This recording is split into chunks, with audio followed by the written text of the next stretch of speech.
पुरुषोभितोरस्तं रत्नकेयूरमुद्रितं तप्तकाञ्चनसङ्काशं पीतनिर्मलवाससं इन्द्रादिसुरमौलिस्थं पुरन्माणिक्यदीप्तिः विराजितपदद्वन्द्वं शङ्खचक्रादिलेपिभिः गरुडगदाक्षविनया स्तूयमानं मुदान्वितं संवासं कृत्वा तु कवचं पठे नृसिंहो मे दृशं पातु सोमसूर्याग्निलोचन स्मृतिं मे पातु नरहरि मुनिवर्यस्तुतिप्रिय नासां मे सिंहनासस्तु मुखं लक्ष्मीमुखप्रिय सर्ववेद्यादिपः पातु नृसिंहो रसना मम वक्त्रं पात्व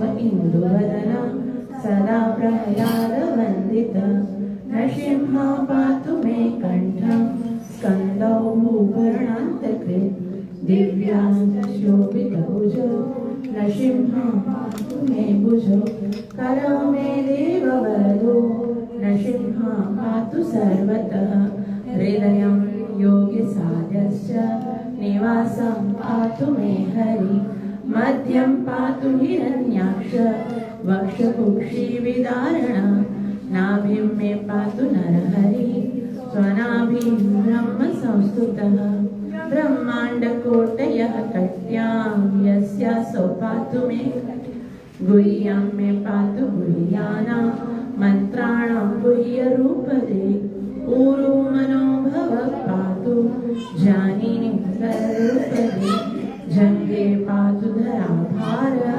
हर्तायो सौर्यकेसरी सुरराजप्रद पातु पादौ मे नरईश्वरः सहस्रशीर्षा पुरुषः पातु मे सर्वशस्तनो महोग्रह पूर्वतः पातु महावीराग्रजोपितः महाविष्णु दक्षिणे तु महाज्वालस्तु नैऋतो पश्चिमे पातु सर्वेषु दिशि मे सर्वतोमुखं नृसिंहा पातु वायव्यां सौम्यां भीषणविग्रहः ईशान्यं पातु भद्रो मे सर्वमङ्गलदायकः संसारभयदः पातु मृत्योर्मृत्युर्निकेसरी इदं नृसिंहा कवचं प्रह्लादमुखमण्डितं भक्तिमान् यः पठेत् नित्यं सर्वपापैः प्रमुच्यते पुत्रवान् धनवान् लोके दीर्घायुरुपजायते यं यं कामयते कामं तं तं प्राप्नोति संशयं सर्वत्र जयमाप्नोति सर्वत्र विजयी भवेत् भूम्यन्तरिक्षदिव्यानां ग्रहाणां विनिवारणं वृश्चिकोरगसम्भूत वृषापहरणं परं ब्रह्मराक्षसयक्षाणां दूरोत्सारणकारणं भुजे वा तालपत्रे वा कवचं लिखितं शुभं करमूले धृतं येन सिद्धियुकर्मसिद्ध्यय देवासुरमनुष्येषु स्वं स्वमेव जयं लभेत् एकसन्ध्यं त्रिसन्ध्यं वा यः पठेत् नियतो नरः सर्वमङ्गलमाङ्गल्यं भुक्तिं मुक्तिं च विन्दति द्वात्रिंशतिसहस्राणि पाठे शुद्धात्मनाम्न्यां कवचस्यास्य मन्त्रस्य मन्त्रसिद्धिः प्रजायते अनेन मन्त्रराज्येन कृत्वा भस्माभिमन्त्रणं तिलकं धारयेद्यस्तु तस्य ग्रहभयं हरेत् मानस्तु दत्तं वार्याभिमन्त्रच प्राशयेयं नरं मन्त्र नृसिंहाध्यानमाचरेत् तस्य रोगाः प्रणश्यन्ति ये च स्युकुक्षि सम्भवः किमत्र बहुनोक्तेन नृसिंहः सदृशो भवेत् मनसा चिन्तितं यत्तु सतच्चाप्नोति संशयं गर्जन्तं गर्जयन्तं निज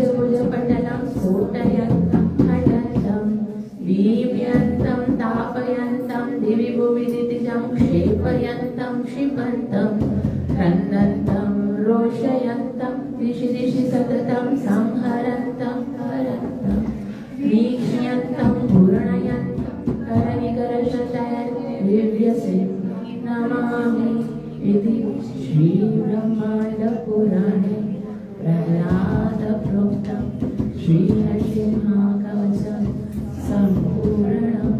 सर्वविघ्नविनाशक नरसिंह भगवान की, भक्तवत्सल नरसिंह भगवान की, भक्त श्रोमणी प्रहलाद महाराज की, नित्य लीला प्रवेश भय सदनारविंद भक्ति वेदांत स्वामी श्रील प्रभुपाद।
महाप्रभु की कलियुगाधार हरे कृष्ण महामंत्र की लीला प्रभुपाद की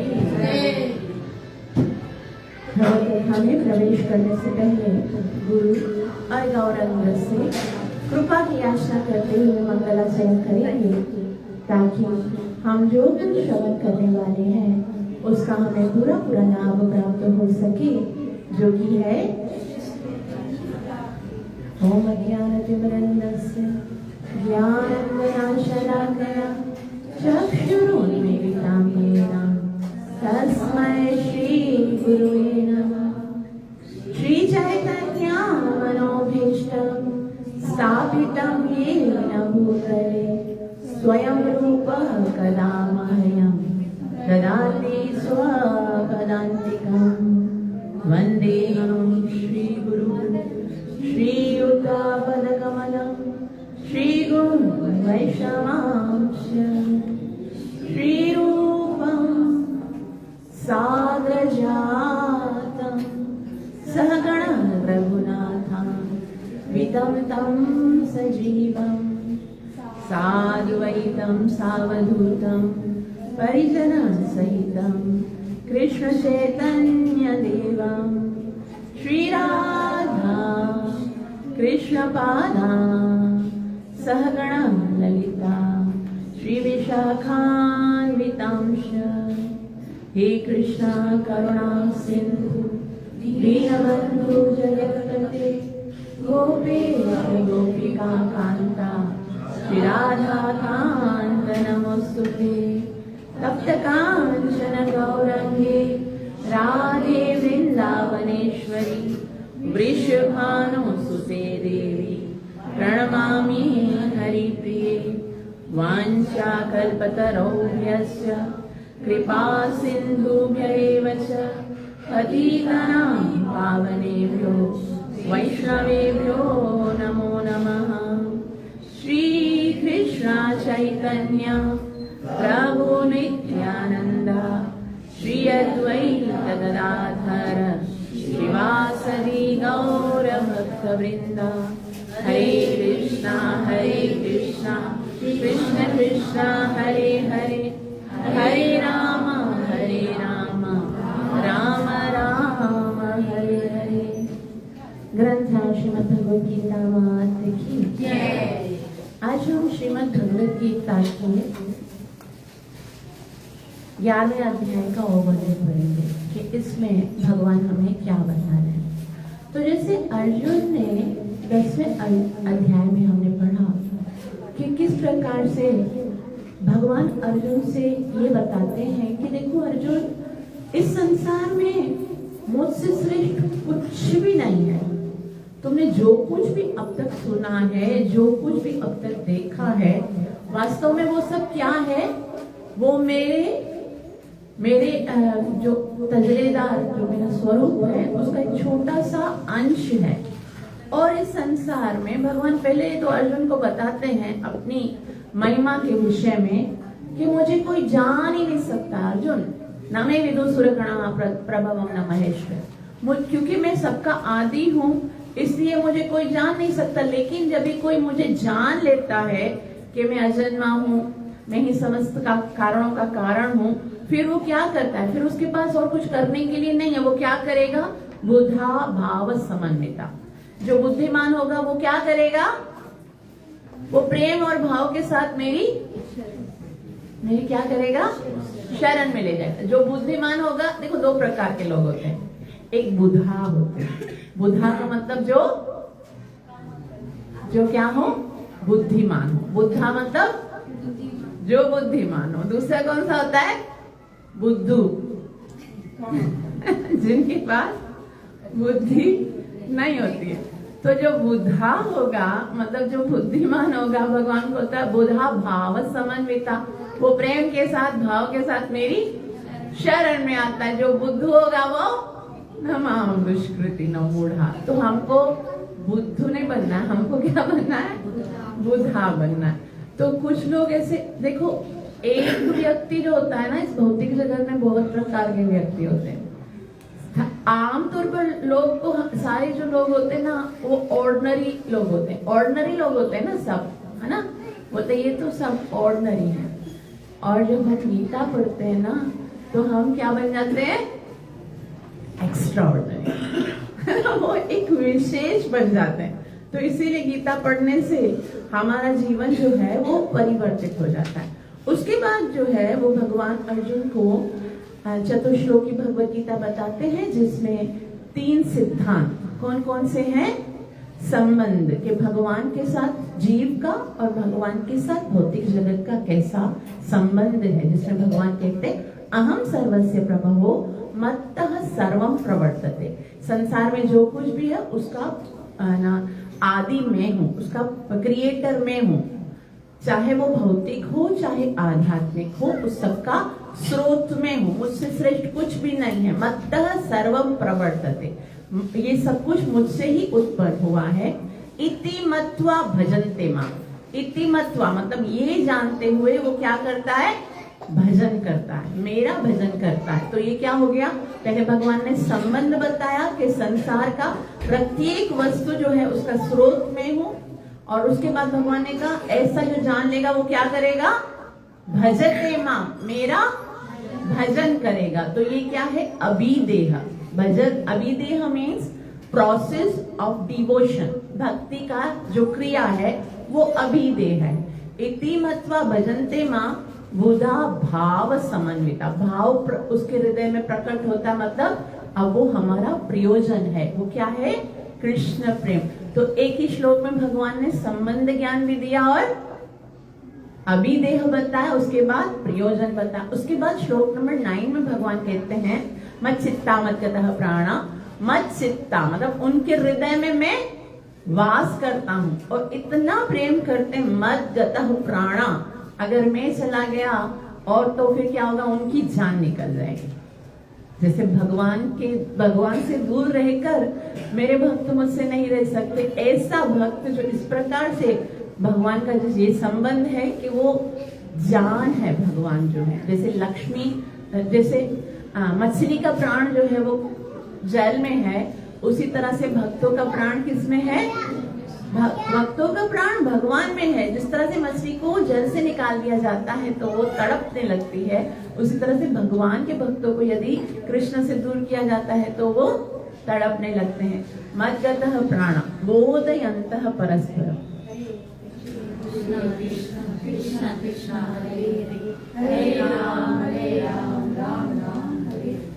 बोधयन्तः परस्परम् मतलब वो क्या करते हैं?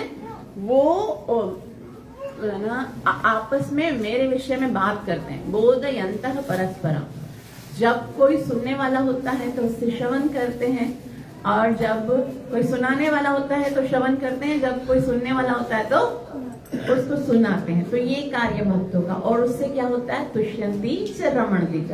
तो कथयंतश्च ये प्रोसेस ऑफ भक्ति है, मतलब ये क्या है? अभिदेह है। और तुष्यंती च रमणती च मतलब आनंद आता है, मतलब ये क्या है? प्रयोजन है। जीव का प्रयोजन क्या है? भगवान की भक्ति करके आनंद की प्राप्ति। और उसके बाद क्या होता है? भगवान कहते हैं तेषाम सतत युक्ता नाम भजताम प्रीति पूर्वकम। जो कंटिन्यूस क्या करते हैं? मेरा किस प्रकार से करते हैं? प्रीति पूर्वकम। तो ये क्या है? अभिदेह है। अभिदेह मतलब प्रोसेस ऑफ भक्ति। तो प्रोसेस ऑफ भक्ति में क्या है? श्रवण और कीर्तन। तो जो प्रेम के साथ मेरा भजन करते हैं उनके साथ क्या होता है? ददामि बुद्धि को योग। फिर भगवान कैसे रेसिप्रोकेट करते हैं? उनको बुद्धि योग प्रदान करते हैं, जिससे ये नमा उपयंति। तो भगवान ने यहाँ पर भी अपना अभिदेह और प्रयोजन बता। उसके बाद भगवान कहते हैं जो मेरे ऐसे भक्त हैं उनके साथ मेरा व्यवहार कैसा होता है? तेषामेवानुकंपार्थम। उनके ऊपर अनुकंपा। अनु मतलब इतना प्रेम है कि मैं कांपने लगता हूँ। कंपार्थम कि क्या करूं मैं। जब आप एक बार बोलते हो ना हरे कृष्णा कृष्णा कृष्णा हरे हरे, हरे राम राम राम हरे। शुरू वाली कंडीशन रखिए भजता। तो इस तरह से जब आप प्रेम के साथ नाम लोगे ना तो भगवान कहते हैं एक नाम से तो क्या हो जाता है? जीव के सारे पाप नष्ट हो जाते हैं। फिर बाकी कितने नाम बच जाते हैं? एक कृष्ण नाम से सारे पाप नष्ट हो गए। बाकी कितने बचते हैं? 4 बार कृष्ण आता है, 4 बार राम आता है और 8 बार हरे। भगवान बोलता है मेरे को तो कर्जी बना दिया, अभी इनके बदले में मैं क्या दूं? अनुकंपार्थम अहम। फिर मैं क्या करता हूँ? अहम अज्ञान जमतम। अज्ञान के कारण जो हृदय के अंदर अंधकार है उसको नाश करने के लिए मैं वहां पर ज्ञान का प्रज्वलित दीपक जला देता हूँ। तो इस प्रकार से भगवान ने चतुश्लोकी भगवत गीता बताई। उसके बाद अर्जुन जो है भगवान से एक प्रार्थना करते हैं, कहते हैं मैं तो मान गया हूँ कि आप ही परम धाम हो, परम ब्रह्म हो, परमेश्वर हो, परम पवित्र हो। और खाली मैं नहीं मानता बल्कि आहुस्त्वम ऋषयः सर्वे देवर्षि नारद तथा ये सब भी आपको कहते हैं। आपने भी हमें यही बताया है।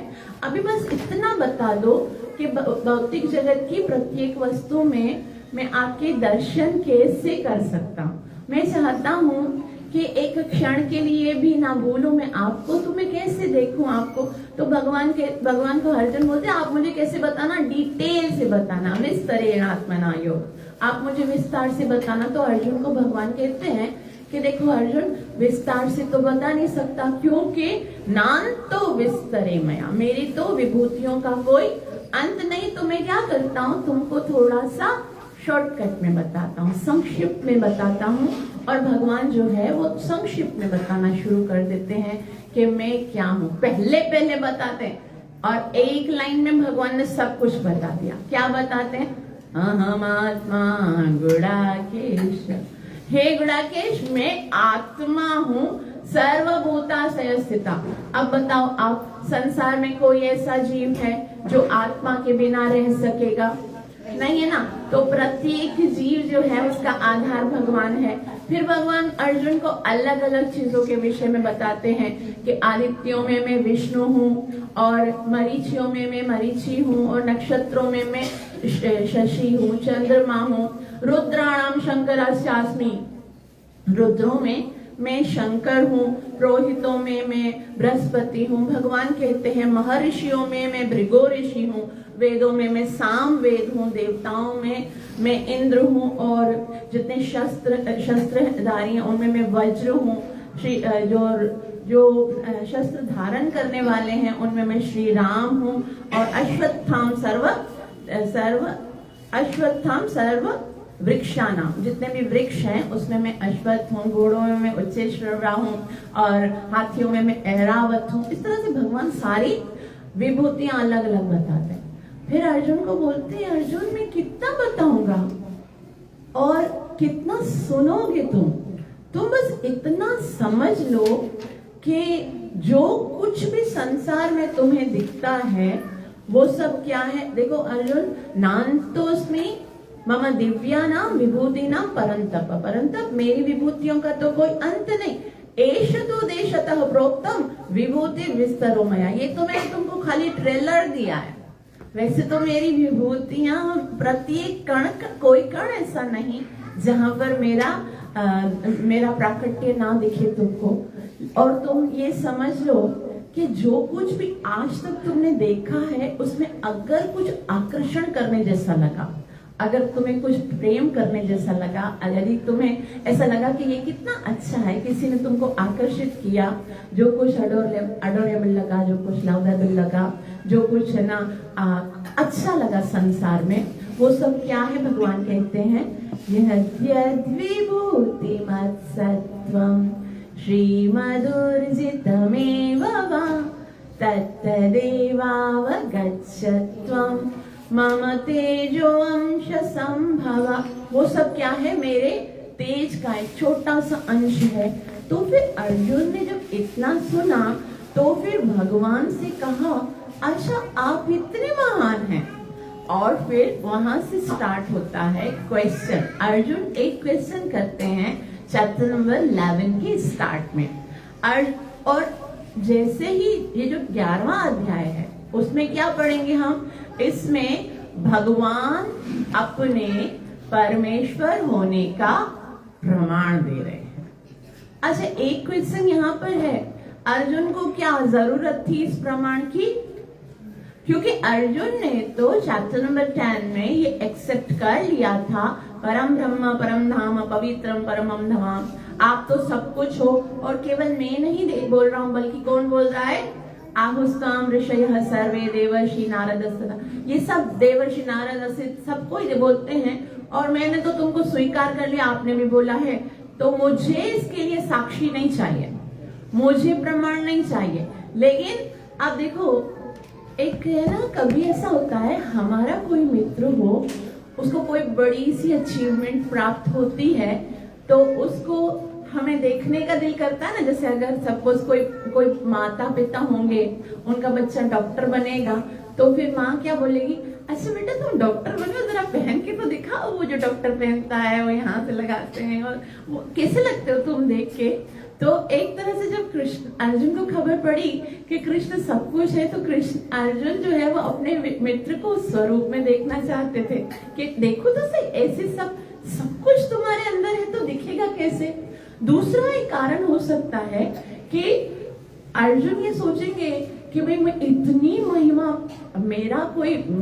हमारा कोई प्रिय हो, वो इतना महिमा मंडित हो, तो उसके बारे में जब मुझे पता चलेगा, है ना। जैसे अभी आजकल के पेरेंट्स जो होते हैं ना, उनको डिग्रियों के बारे में पता नहीं कि अभी बच्चे क्या पढ़ रहे हैं क्या, फिर वो पूछते हैं बेटा आप मुझे बताओ तो सही अपनी जो स्टडीज है उसके बारे में थोड़ा डिटेल बताओ, ताकि जो मुझसे कोई पूछेंगे तो मैं क्या बोलूंगा, मेरा बेटा जो है वो बैचलर्स कर रहा है, मास्टर्स कर रहा है, MBBS कर रहा है या CA कर रहा है। तो ये सब उनको पता नहीं होता, खाली वो थोड़ी थोड़ी है ना जानकारी लेते हैं ताकि मैं दूसरों को बता सकूं। तो अर्जुन जो है कृष्ण से थोड़ी जानकारी तो ले चुके हैं, लेकिन अभी वो देखकर जब देख लेंगे तो फिर उनको पता चलेगा ना, और भी अच्छे से वो भगवान के विषय में बता सकेंगे, तो इसलिए पूछते हैं। और तीसरा जो बहुत मुख्य कारण है वो ये है कि अब इस संसार में अर्जुन जानते थे कि कलयुग में बहुत सारे लोग ढोंगी होंगे और वो ये बात का दावा करेंगे कि मैं कौन हूँ,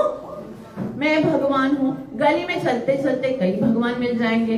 तो अगर आज के युग में कोई बोलता है कि मैं भगवान हूँ, तो उसको इसी तरह से साबित करना पड़ेगा जिस तरह से अर्जुन कृष्ण को बोलते, मुझे दिखाओ तो सही तुम कैसे भगवान हो, मुझे आपका विराट रूप देखना है। तो ये मानदंड ये क्वालिफिकेशन होनी चाहिए। आप अगर कोई आपको बोले ना मैं भगवान हूँ, बोलो मैं तो आपको भगवान स्वीकार करने के लिए तैयार हूँ। बट कृष्ण ने जब ये दावा किया था कि मैं भगवान हूँ, तो कृष्ण ने अपना विश्व रूप दिखाया था। आज आप दावा कर रहे हो तो डेफिनेटली आपका भी विश्व रूप होगा ना, चलो वो भी दिखा दो, तो फिर मैं स्वीकार कर लूंगा। और हर कोई भी नहीं कर पाएगा, क्योंकि भगवान कोई बनता नहीं है। भगवान तो कृष्ण थे, कृष्ण है और कृष्ण ही रहेंगे। तो ये यहाँ पर कृष्ण का भगवान होना सिद्ध करता है ये विश्व रूप। वरना भक्तों को विश्व रूप में कोई आकर्षण नहीं होता।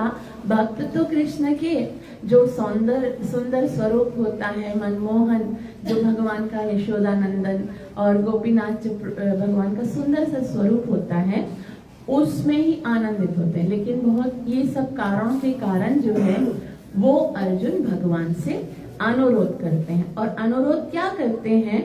भगवान से कहते हैं कि पहले श्लोक में कहते हैं, मदनुग्रहाय परमं गुह्यं अध्यात्म संगीतम यद्वयोक्तं वचस्तेन मोहोयं विगतो मम।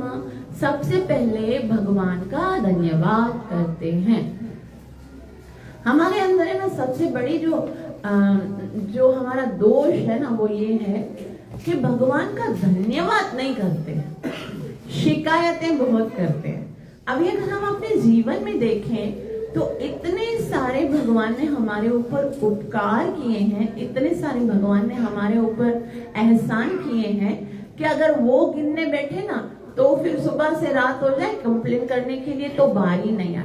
लेकिन हम उन सबको भूल जाते हैं और एक कंप्लेन, एक जो हमारे जीवन में कोई दुखी अवस्था होती है या कष्ट आती है, आते ही भगवान के सामने अपना दुखड़ा रोना शुरू कर देते हैं। मुझे ये प्रॉब्लम है, मुझे ये प्रॉब्लम है, मुझे ये प्रॉब्लम है। तो वो तो अपने करतूतों की वजह से है ना। भगवान से तो धन्यवाद करना चाहिए कि मेरे करतूत इतने खराब हैं, फिर भी आपने मुझे इतने सारे मेरे ऊपर उपकार किए हैं, इतने सारे मेरे ऊपर एहसान किए हैं। मैं तो वो इसके योग्य भी नहीं हूँ जितना आपने मुझे दिया। अर्जुन भगवान से सबसे पहले कहते मद अनुग्रहाय परम, मुझ पे परम अनुग्रह किया है आपने। तो अर्जुन को कृष्ण बोलते मैंने क्या किया? तो बोलते हैं गुह्यम अध्यात्म, जो आपने मुझे इतने सारे सीक्रेट्स बताए आपने, और इससे क्या हो गया? इससे भगवान को अर्जुन कहते मोहोयम विगतोमय, मुझे जो मोह हो गया था, मैं सोच रहा था कि मैं परेशान हो गया था ये सब युद्ध भूमि देखकर। मैं सोच रहा था मुझे इन सबको मारना है, ये करना है। अभी मेरा मोह खत्म हो गया है और अभी मैं ना अपनी जो स्थिति है उसको स्वीकार कर चुका हूँ। और भगवान को एक बहुत ही सुंदर नाम से अर्जुन पुकारते हैं। भगवान कहते हैं त्वतः कमल प्रत्राक्ष महात्मा अपि चाव्यथ, हे कमल नयन। पूरी भगवत गीता में अर्जुन जो है वो भगवान को अलग अलग नामों से पुकारते हैं। लेकिन क्योंकि युद्ध स्थल पे है, अभी कृष्ण को जो वृंदावन में गोपियां पुकारती हैं या मैया पुकारती हैं या श्रीमती जी पुकारती हैं, वो एक अलग संबोधन होता है। अब यहाँ पर जो अर्जुन है खड़े, तो अर्जुन जो है वो युद्ध स्थल में है, क्षत्रिय है, योद्धा है, तो हर एक का बात करने का एक अलग ना स्टाइल होता है ना। तो अर्जुन जो है वो केशव पुकारते हैं भगवान को, अच्युत कहकर पुकारते हैं, लेकिन हे ऋषिकेश कहकर पुकारते हैं। लेकिन ये पहला दफा है जो भगवान के सौंदर्य के विषय में बोलते हैं। भगवान को कहते हैं त्वतः कमल पत्राक्ष, कमल पत्र अक्ष, कि जिस तरह से कमल का पत्ता होता है वैसी तुम्हारी सुंदर नयन है। और पता आपको पूरी भगवत गीता में अर्जुन जो है वो भगवान को 68 विभिन्न नामों से पुकारते। वैसे तो भगवान के बहुत सारे नाम हैं, असंख्य नाम है भगवान के, लेकिन गीता में भगवान को अर्जुन 68 अलग अलग नामों से पुकारते और सबसे ज्यादा सुंदर नाम से यहाँ पुकार रहे हैं। और दूसरा अच्युत नाम से पुकारते हैं कि आप कभी भी अपने भक्तों की सहायता करने में कभी देरी नहीं करते हैं। और फिर लेकिन सबसे ज्यादा जो नाम पुकारे ना अर्जुन ने, वो इस 11 चैप्टर में तकरीबन 35 या 36 नाम जो है वो अर्जुन ने इस अध्याय 11 में पुकारे हैं। तो भगवान से अर्जुन जो है वो कहते हैं, पहले अर्जुन भगवान से अर्जुन कहते कि मुझे आपने जो कुछ सुनाया है वो तो मैं सत्य मान रहा हूँ। पहले तो अनुग्रह किया कि आपने मुझ पर, और मैं मन्यसे यदि तच्छक्यम, भगवान को कहते आपने जो कुछ मुझे बताया, महादृष्टिमिति प्रभु योगेश्वर ततो मे तम दर्शयामात्मा मायया, कि भगवान आपने जो कुछ बताया वो मुझे समझ में आ गया और मैं उस पर पूरा पूरा विश्वास भी करता हूँ, लेकिन मैं देखना चाहता हूँ कि आप कैसे हो। आपने बोला मैं आदित्यों में विष्णु मुझे स्वीकार है, लेकिन आप कैसे हो। आपने बोला मैं रुद्रों में शिव हूँ तो मुझे स्वीकार है, लेकिन आप कैसे होगे। एक ही आप हो और ये सब आप कैसे हो। और आपने कहा मेरे ही अंदर सब कुछ है, ब्रह्मा शिव, ये देवता, ये सुरगण, ये असुरगण, ये सब मेरे अंदर हैं।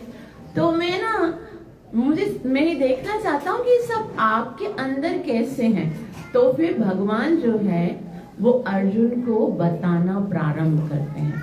भगवान अर्जुन से कहते हैं, देखो अर्जुन, पश्य में पार्थ रूपाणी शतोशः सहस्रशः, हे पार्थ तुम देखो मेरे अंदर ही तुमको दिखेगा प्रत्येक वस्तु जो इस संसार की है वो तुम्हें दिखने लगेगी। तो पहले अर्जुन को रूप बाद में दिखाते हैं, पहले भगवान थोड़ा डिस्क्राइब करते हैं, क्योंकि जब रूप दिखने लगेगा फिर तो समझ में नहीं आएगा कि क्या दिखता है। एकदम ऐसा होगा। अच्छा, ये जो विश्व रूप जो है वो भगवान अर्जुन को दिखाने से पहले कहते हैं कि तुम अपने इन नेत्रों से नहीं देख सकोगे।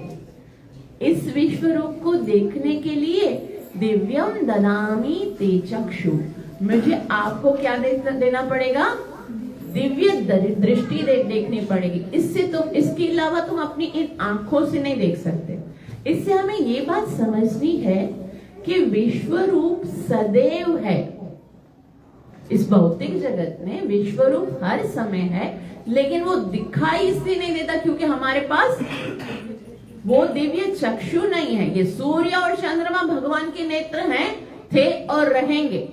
ये संसार पूरा भगवान की शक्ति है, था, और प्रत्येक वस्तु भगवान के अंदर है, हमेशा रहेगी। वो हमें दिख इसलिए नहीं रही क्योंकि हमारे पास तो ये नेत्र है ना, तो इन नेत्रों के द्वारा दिखता नहीं है। तो भगवान जिसको दिव्य दृष्टि देंगे उसको दिखेगा।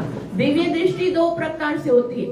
एक तो ये विश्व रूप देखने के लिए, ये भौतिक जगत का रूप जिसमें कण कण में भगवान है, लेकिन दूसरा भगवान का एक प्रेममय स्वरूप होता है जिसको देखने के लिए प्रेम के नेत्र चाहिए होते हैं, प्रेम का अंजन लगाना होता है भगवान के श्याम सुंदर स्वरूप को देखने के लिए।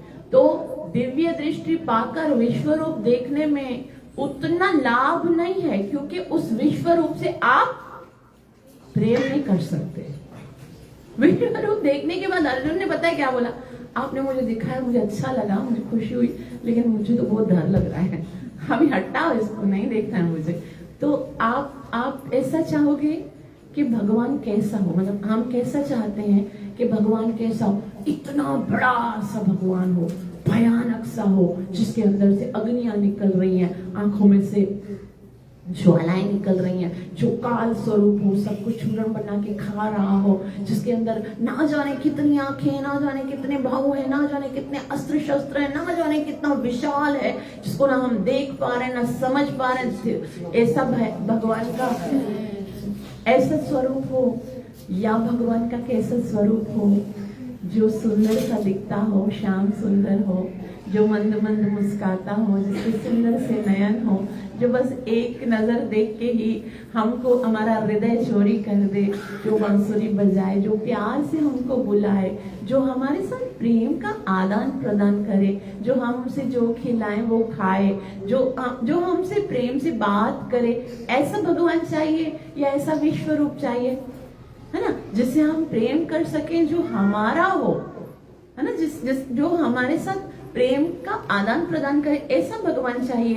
तो इस तरह से विश्व रूप देखने के लिए अर्जुन जो है उसको भगवान क्या देते हैं, दिव्य दृष्टि देते हैं। और उस विश्व रूप में यहाँ पर बताया जाता है पहले भगवान बताते हैं कि तुम्हें क्या दिखेगा। अर्जुन को भगवान कहते हैं तुम्हें बताऊं क्या दिखेगा? अर्जुन बोलते क्या दिखेगा? तो भगवान कहते हैं इह कस्तम जगत कृष्णम पश्चात यस्य चराचरम। एक ही जगह पे संसार की प्रत्येक वस्तु चर हो या अचर हो वो तुम्हें दिखेगी। कहाँ दिखेगी? अर्जुन बोलते, भगवान कहते मम देहे गुड़ाकेश यच्चन यद दृष्टुमिच्छसि। मेरे ही अंदर देखो अर्जुन, यच्चन यद दृष्टुमिच्छसि, तुम जो कुछ देखना चाहते हो, अभी जो देखना चाहते हो या फिर फ्यूचर में जो कुछ देखना चाहते हो, ऐसी कोई भी वस्तु नहीं है जो तुम यहाँ ना देख सको। तो उस समय हम सोच सकते हैं कि अर्जुन के मन में क्या देखने की इच्छा होगी, क्या सीन चल रहा है वहां पर? युद्ध होने वाला है और युद्ध के लिए अर्जुन के मन में एक, जैसे हमने अलग अलग कारण पढ़े थे ना शुरू में कि क्या क्या कारण है, तो एक कारण अर्जुन के मन में ये भी था, मुझे तो खबर भी नहीं है कि कौन जीतेगा कौन हारेगा। तो इस युद्ध स्थल में अगर अभी अगर अर्जुन को करंट मोमेंट में कुछ देखना है तो क्या देखना होगा?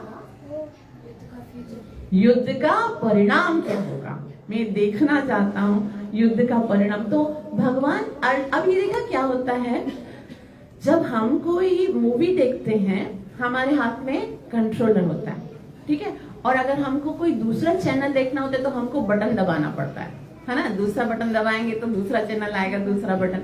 लेकिन ये विश्व रूप ऐसा है कि किधर भगवान दिखाते पूरी सृष्टि में खाली विश्व रूप दिख रहा है और कुछ नहीं दिख रहा। और फिर जैसे जैसे भगवान को अर्जुन ने क्या कहा है, दृष्टुम इच्छसि, तुम जिस टाइम पर जो जो संकल्प करोगे ना, मुझे अभी ये देखना है, तो तुमको रिमोट का बटन दबाने की जरूरत नहीं, तुम्हारे मन के संकल्प से वो दृष्टि आ जाएगी। तुम जो देखना चाहोगे ना वो वाला सीन क्रिएट हो जाएगा। तो ऐसा भगवान का विश्व रूप है। तो पहले तो भगवान जो है वो अपने विश्व रूप के विषय में बताते हैं। फिर जो संजय है वो श्लोक नंबर 9 से लेकर श्लोक नंबर 14 तक बताते हैं कि अर्जुन ने क्या देखा उस विश्व रूप में। अर्जुन क्या देखते हैं, पहले तो अर्जुन अभी क्योंकि भगवान ने कहा मैं तुम्हें दिव्य दृष्टि देता हूँ, तुम जो है वो देख सकते हो। तो संजय एकदम चुप हो गया। धृतराष्ट्र बोले अब तुम चुप कैसे हो गए संजय, बोलो क्या हो रहा है? बोले देखो जो बोल रहे थे मैं तुम्हें बता रहा हूँ, अभी दोनों चुप हैं तो मैं क्या बताऊं? बोला नहीं, अभी दोनों चुप हैं, जो हो रहा है वो सीन बताओ, वो सीन। तो संजय सोचता है ये सीन का वर्णन कैसे होगा, यहाँ पर तो कुछ वर्णनीय मतलब शब्द नहीं है, शब्द समाप्त हो गए कि मुझे क्या बताना है। वर्ड्स जो है कभी कभी हम बोलते हैं ना हमारे शब्द साथ नहीं दे रहे हैं, तो फिर उस समय जो है वो संजय के शब्द साथ में, क्योंकि काउंटलेस था, अनलिमिटेड था, कोई लिमिट नहीं थी उस स्वरूप की। तो फिर संजय बहुत ही सुंदर शब्दों में बोलते हैं, कहते हैं अनेक वक्त्र नयनम अनेकाद्भुत दर्शनम अनेक दिव्याभरणम दिव्यानेकाद्युतायुधम दिव्यमालांबरधरम दिव्यागंधानुलेपनम सर्वाश्चर्यमयं देवम अनंतम विश्वतोमुखम। सर्वाश्चर्यमयं देवम, इतना आश्चर्यजनक है, मैं क्या वर्णन करूं। अनेक वक्त्र नयन, इतने सारे मुख हैं, इतने सारे नेत्र हैं, इतने सारे सिर हैं, इतनी सारी भुजाएं हैं, इतनी सारी मालाएं हैं, इतने सारे वस्त्र हैं, इतना सब कुछ है। दिव्य गंधानुलेपनम, इतने सारे दिव्य गंध हैं। और सर्वाश्चर्यमय, कुछ वर्णन करने के लिए मुझे समझ में नहीं आया मैं कैसे करूं, सब कुछ आश्चर्यजनक है। तो फिर धृतराष्ट्र बोलेगा फिर भी तुमको क्या दिख रहा है, कुछ स्पेसिफिक बताओ। तो फिर भगवान संजय बोलते दिवि सूर्य सहस्रस्य भवेद युगपत् उत्थिता, कि मुझे इतनी रोशनी दिख रही है, इतनी रोशनी दिख रही है जैसे एक साथ अगर हजारों सूर्य उदय हो जाए तो उनका कैसा तेज होगा। अभी आप बताओ, आप लोगों ने आज तक जीवन में कितने सूर्य देखे हैं? आपको पता है क्या 1000 सूर्य कभी एक ब्रह्मांड में हो सकते हैं? एक ब्रह्मांड में कितने सूर्य हैं? एक सूर्य है। तो संजय ने भी कितने देखे होंगे? एक ही देखा होगा। कभी 1000 सूर्य तो एक साथ देखे नहीं होंगे ना, लेकिन उसके पास वर्ड्स ही नहीं है। जैसे कभी कभी हम किसी जगह पे जाएं, इतने इतने सारे असंख्य लोग हो, आप मुझसे पूछो भाई उस प्रोग्राम में कितने लोग आए थे, तो मैं क्या बोलूंगी, हजारों लोग आए थे, है ना, मेरे पास शब्द ही नहीं होंगे। तो इतना प्रकाश था वहां पर। तो संजय बोलते हैं कि दिवि सूर्य सहस्रस्य, ऐसा लगता था जैसे 1000 नहीं, हजारों सूर्य जो हैं वो यदि बात सदृशी साक्षात उसमें से इतना प्रकाश निकल रहा था। और धृतराष्ट्र बोलेंगे और क्या दिख रहा था, तो फिर उस समय बोलते हैं, संजय बोलते हैं, तत्रैकस्तम जगत कृष्णम प्रविभक्तम अनेकदा, उस एक ही जगह पर विश्व रूप में एक ही स्थान में हजारों भागों में विभक्त ब्रह्मांड के अनंत अंशों को देख रहा था। सारे ब्रह्मांड का जो ये जो 14 लोक है, वो सारे 14 लोक मुझे दिख रहे हैं। उनके अंदर जो प्राणी है वो सारे प्राणी 84 लाख तो योनियां हैं, उनके अंदर जितने प्राणी मात्र है वो सब दिख रहे हैं। ऐसा विश्व रूप मुझे दिख रहा है। और कहते हैं अच्छा इतनी, उसके बाद अर्जुन की क्या गति हुई, ऐसा सब देखा है तो मुझे इतना बता रहे हो, धृतराष्ट्र पूछेंगे। तो संजय कहते हैं कि अर्जुन तो आश्चर्यचकित हो गया। आप खुद सोचो, जिसको आप अपना मित्र समझते हो, जिसको आप बोलते चलो मेरा रथ दोनों सेनाओं के बीच में खड़ा कर दो, एक ड्राइवर की तरह, एक मित्र की तरह, एक सखा की तरह ट्रीट करते हो, वो इतना विशाल हो सकता है, इतना महान हो सकता है। तो उस समय उसकी क्या परिस्थिति होगी, वो बोलते हैं कि ऐसा है, आश्चर्यचकित हो गया, रोम हर्षित हो गए। अर्जुन जो है कर क्या रहा था, अर्जुन धृतराष्ट्र बोलते अर्जुन उस टाइम पर क्या कर रहा था, बोलो उसके पास करने के लिए प्रणाम के अलावा और बचा क्या, वो क्या करता, वो अर्जुन क्या करता, प्रणम्य शिरसा देवम कृतांजलि भाषस, वो प्रणाम करके हाथ जोड़ के भगवान से इस तरह बोल रहा था। अब यहाँ तक जो है 9 to 14 जो है वो संजय ने बताया कि क्या सीन चल रहा है। अब उसके बाद 15 से लेकर 31 तक जो है वो अर्जुन के द्वारा विश्व रूप का वर्णन होने वाला है। अब अर्जुन को भगवान ने दिव्य दृष्टि दी है और उस दिव्य दृष्टि में अर्जुन को क्या दिख रहा है वो अर्जुन बता रहे हैं। अब पहले तो भगवान ने बताया संक्षिप्त में, संजय ने बताया दूर से। अब अर्जुन जो है वो एकदम क्लोज अप विश्व रूप का एकदम क्लोज अप दे रहे। जैसे हम कभी कभी दूर से कोई स्क्रीन देखते हैं, फिर उसको कैसे जूम इन करते हैं और करीब आ जाता है तो हर चीज बहुत क्लियर दिखने लगती है, डिटेल से दिखने लगती है। तो अर्जुन जो है वो डिटेल से विश्व रूप का बहुत ही सुंदर 15 से 31 16 श्लोकों में वर्णन करते हैं। अर्जुन कहते हैं, पश्यामि देवांस्तव देवदेहे सर्वास्तथा भूत विशेष संज्ञान ब्रह्माणमीशं कमलासनस्थं ऋषिश्च सर्वाणुरागांश्च दिव्यान् पश्यामि देवांस्तव देवदेहे, मैं सारे देवताओं को देख रहा हूँ कृष्ण। तो कृष्ण बोले कि कहाँ देख रहे हो अर्जुन, तव देवदेह, हे कृष्ण तुम्हारे अंदर ही है सब, सारे देवता तुम्हारे अंदर हैं। और सर्वस तथा भूत विशेष संज्ञान, खाली देवताओं को नहीं देखना, संसार में जितने भूत प्राणी हैं, जितने जीव हैं वो भी देख रहा हूँ। अच्छा भगवान बोलेंगे अच्छा सारे देवता देख रहे हो, उनमें से किसी एक दो नाम तो बताओ कौन कौन से देख रहे हो। तो कहते हैं ब्रह्माणमीशम, सबसे बड़े जो देवता हैं वो कौन है, ब्रह्मा जी को देख रहा हूँ। ईशम अर्थात शिव जी को देख रहा हूँ। अर्जुन को भगवान बोलेंगे कैसे देख रहे हो ब्रह्मा जी को, बोला कमलासनस्थं, ब्रह्मा जी का जो सत्यलोक है, जो कमल पे टिका वो भी दिख रहा है मुझे वो।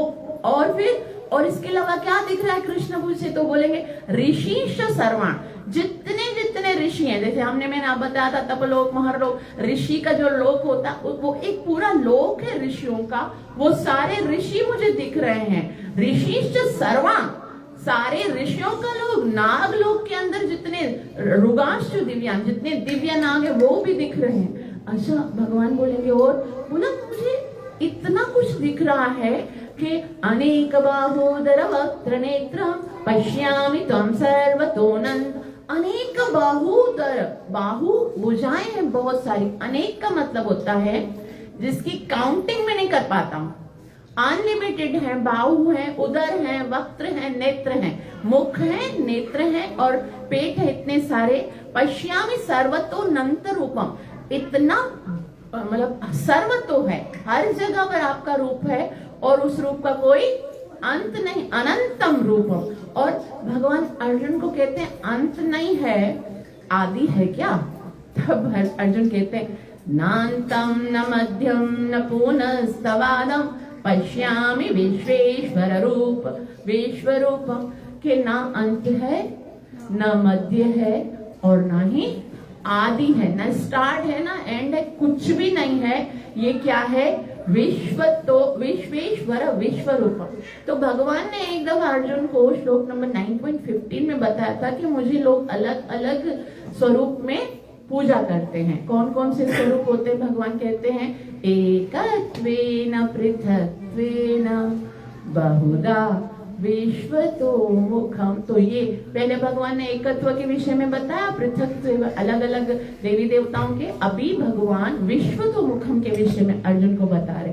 तो फिर अर्जुन और बताते हैं कि मुझे और क्या क्या दिख रहा है। अर्जुन कहते हैं कि बहुत सारी गदाएं हैं, बहुत सारे मुकुट हैं, बहुत सारे चक्र हैं, बहुत सारी तेज हो राशि सर्वतो दीप्त, इतनी सारी तेज है। और मुझे ये मेरे लिए देखना बहुत कठिन है क्योंकि मेरे नेत्रों में समा नहीं रहा। आपने भली मुझे इतनी दिव्य दृष्टि दे दी है, लेकिन पश्यामि त्वं निरीक्षम समन्ता दीप्ताप्नलाल, इतना ज्यादा तेज है अर्क द्युतम में प्रमेयम कि मैं उसको बिल्कुल देख नहीं पा रहा हूँ। और फिर भगवान से अर्जुन कहते हैं, वापिस से कहते हैं वही बात, कहते हैं अनादि मध्यांतनमंत वीर्यम अनंत बाहुम शशि सूर्य नेत्रम। मुझे क्या दिख रहा है? अनादि मध्यम अनंत वीर्यम, कोई जो आपकी शक्ति है, आपकी महिमा है, उसका कोई अंत नहीं है, कोई आदि नहीं है, कोई मध्य नहीं है। और ये जो सूर्य और चंद्रमा है, शशि सूर्य नेत्रम, ये आपका इतना बड़ा स्वरूप है कि सूर्य और चंद्रमा तो आपके नेत्रों की तरह है। पश्यामि त्वं दीप्त हुताश वक्त्रम, आपका जो मुख है उसमें से उसके मुख में से क्या निकल रहा है? प्रज्वलित अग्नि निकल रही है। और उससे क्या होता है? आप अपने ही तेज से क्या कर रहे हो? स्वतेजसा विश्वतोमन् विश्वमिदं तपन्तम्, ये पूरे विश्व को आप अपने तेज से जला रहे हो। तो उस तरह से भगवान अर्जुन से और कहते हैं, अर्जुन जो है वो भगवान से कहते हैं कि आपका जो ये स्वरूप है उसके अंदर मैं देख रहा हूँ कि मेरे साथ साथ में कुछ देवी देवता जो हैं। अब देखो सिर्फ अर्जुन नहीं देख रहे हैं, यहाँ पर कुछ देवता लोग जो हैं वो भगवान को प्रणाम कर रहे हैं। वो क्या कर रहे हैं? अर्जुन कहते हैं अमी त्वं सूरसंगा विशन्ति केचिद्भीता प्राजलयो गृह्णन्ति स्वस्तीत युक्त्वा महर्षि सिद्धसंगा स्तुवन्ति त्वं स्तुतिभिः पुष्कलाभिः, कि जो देवी देवता हैं, बहुत सारे देव जो हैं, वो सारा समूह आपकी शरण ले रहा है, यानी कि उनके पास भी दिव्य दृष्टि होगी तभी वो देख रहे हैं। तो सारे देवता जो हैं वो आपकी शरण ले रहे हैं और महर्षि और ये सब इतना भयभीत हैं, वो सब स्तुति कर रहे हैं कि भगवान आप अपने इस भयंकर स्वरूप को बंद करो, हम नहीं देख पा रहे। सब स्तुति कर रहे हैं कि आप इतने महान हो, आपकी प्रार्थना करते हैं। महर्षि तथा सिद्धों के समूह कल्याण हो कहकर वैदिक स्तोत्र का पाठ कर रहे हैं। तो वो भी देख रहे होंगे तो पाठ कर रहे हो। और फिर भगवान बताते हैं कि देखो मैंने तुम्हें जो जो बोला था, तुमने कहा मुझे सब दिखाओ, तो फिर तुम्हें देखना पड़ेगा। अब बोला है तो देखो, अब बताओ क्या क्या दिख रहा है? जो मैंने बोला था वो बताओ, उसमें से क्या दिख रहा है? तो अर्जुन कहते हैं रुद्रादित्या वसवो ये च साध्या विश्वेश्वनो मरुतश्चोष्म पाशा गंधर्व यक्षासुर सिद्ध संगा वीक्षन्ते त्वं विस्मताश्चैव सर्वे। रुद्रा, भगवान ने कहा था ना, क्या रुद्रों में मैं शिव हूँ। बोला मुझे, आपने एक रुद्र बोला था मैं शिव, मुझे सारे 11 रुद्र दिख रहे हैं। और भगवान ने क्या कहा, आदित्यों में मैं विष्णु। बोला सारे आदित्य तुम्हारे अंदर दिख रहे हैं और सारे सिद्ध मुझे दिख रहे हैं, अश्वनी कुमार दिख रहे हैं और सारे मरुत, आपने बोला मरुतों में मैं मरीची हूँ, मुझे सारे मरुति दिख रहे हैं, गंधर्वों में मैं चित्ररथ हूँ, मुझे सारे गंधर्व, सुर सिद्ध संगा, मुझे सारे सुर दिख रहे हैं, सारे देवता दिख रहे हैं, सारे सिद्ध दिख रहे हैं, और तो क्या, वीक्षन्ते त्वां विस्मतोश्चैव सर्वे, मुझे सब कुछ, जो कुछ आपने बोला था वो भी और जो कुछ नहीं बोला था वो भी, मुझे सब कुछ दिख रहा है। और भगवान से अर्जुन कहते हैं, आपके इस अनेक मुख, नेत्र, बाहु, जंगा, पांव, पेट तथा भयानक दांतों वाले विकराल रूप को देखकर देवतागण सहित सभी लोग अत्यंत विचलित हो रहे, बहुत विचलित हो गए सब। तो भगवान बोलते हैं, अच्छा देवतागण विचलित हो गए, सिद्धगण विचलित हो गए, तुम्हारी क्या कंडीशन है अपनी बताओ। तो अर्जुन बोलते हैं, ऐसा मेरा भी यही हाल है, मैं भी कोई ज्यादा है ना, बहुत एक्साइटेड था देखने के लिए, लेकिन मैं भी बहुत परेशान हो गया हूँ, मैं भी बहुत विचलित हो गया हूँ। तो भगवान बोलेंगे कि क्यों विचलित हो गए हो मेरे इस रूप को देखकर, आखिर ऐसा क्या देख लिया तुमने। तो अर्जुन कहते हैं, तो अर्जुन कहते हैं, ये कितना भयानक रूप है कृष्णा आपका, आपको तो मैंने हमेशा इतने प्यारे रूप में देखा है, और ये रूप कैसा है। धंष्ट्रा करालानि च ते मुखानि दृष्ट्वैव कालानलसन्निभानि दिशो न जाने न लाभे च शर्मा प्रसीद देवेश जगन्निवास।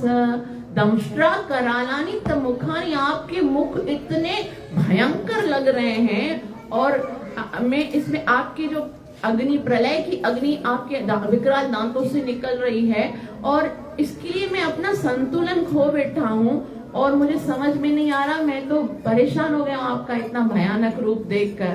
अब अर्जुन जो है वो अर्जुन को कृष्ण ने कहा कि देखो तुमने बोला था, मतलब भगवान ने अर्जुन को बोला था कि तुमको जो कुछ देखना है वो तुम देख सकते हो, तो अब जो जो उसके मन में इच्छा आएगी वो तो उसको देख, तो अंदर इच्छा एक बसी हुई थी, मैंने शुरू में बताया था, उसके मन में क्या इच्छा है देखने की, युद्ध का परिणाम। तो भगवान कहेंगे अभी मैं उसको खत्म नहीं करूंगा, पहले तुम्हारे मन में जो युद्ध का परिणाम देखने की इच्छा है वो तो देख लो। फिर अर्जुन क्या देखते हैं, वो कहते हैं, आमी च त्वां धृतराष्ट्रस्य पुष्पा सर्वे सहैवा वनिपाललिङ्गे भीष्मो द्रोणसूत्रपुत्रस्तथा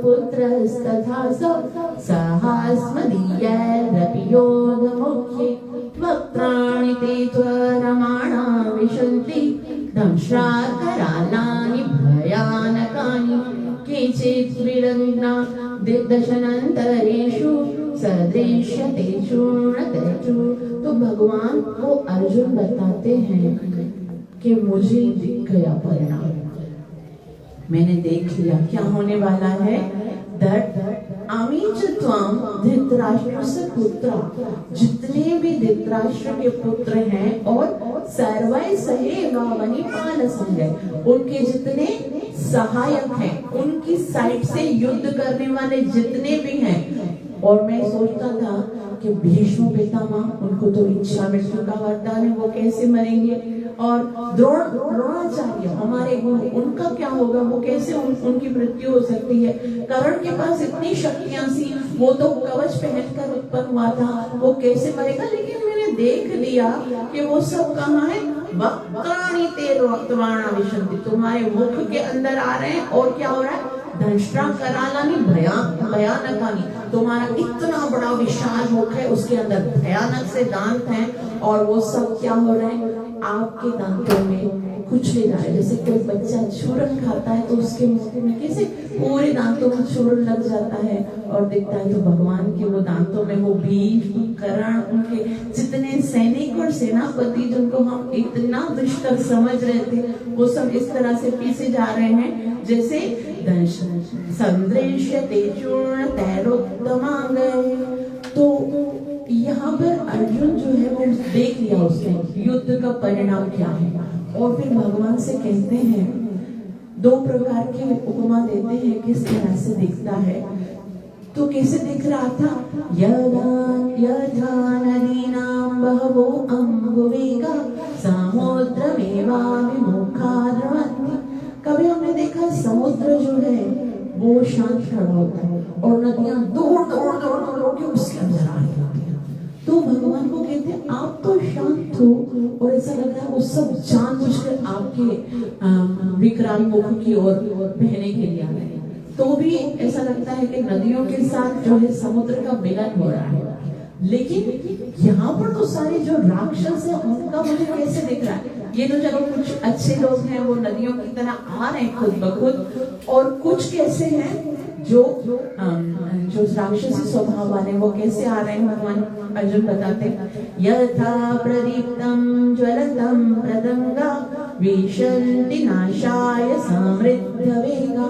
जिस तरह से अग्नि को देखकर पतंगा अपने आप को भस्म करने के लिए आ जाता है, और जैसे ही वो अग्नि की ओर आता है तो वो सर्वनाश हो जाता है, उसी तरह से ये लोग भी आ रहे हैं। और मुझे कैसा लग रहा है? अर्जुन बताते हैं कि इनकी मृत्यु मुझे कैसे लग रही है। अर्जुन कहते हैं, मैं देखता हूँ कि आप अपने प्रज्वलित मुखों से सभी दिशाओं के लोगों को निगलते जा रहे हैं, सब आपके मुख में जा रहे हैं। आप सारे ब्रह्मांड को अपने तेज से आपूरित करके अपनी विकराल झुलसाती हुई किरणों से प्रकट हो रहे हो। ऐसा लग रहा है प्रत्येक दिशा में आपकी विकराल ये जो किरणें हैं प्रज्वलित होने की, वो इतनी हर जगह पर फैल गई है। तो कृष्ण जो है इतना सुनते हैं कि अर्जुन तो बहुत परेशान हो गए हैं। फिर अर्जुन को बोलते हैं कि तुम चिंतित मत हो। श्लोक नंबर 31 से लेकर 32 तक कृष्ण जो है वो अपने काल स्वरूप का वर्णन करते हैं कि क्योंकि तुमने इच्छा की थी इसलिए मैंने तुम्हें दिखाया है। तो भगवान कहते हैं कि देखो अर्जुन, तुम सोच रहे हो कि मैं इनकी हत्या करूंगा तो मैं क्या बन जाऊंगा? पापी बन जाऊंगा, मुझे पाप लगेगा। लेकिन दुष्टों का विनाश करने के लिए तो मैं आया हूँ, भगवान कहते हैं ना। और यहाँ पर अर्जुन को भगवान बताते, देखो मैं जो कहता हूँ खाली कहता नहीं हूँ, करके दिखाता हूँ।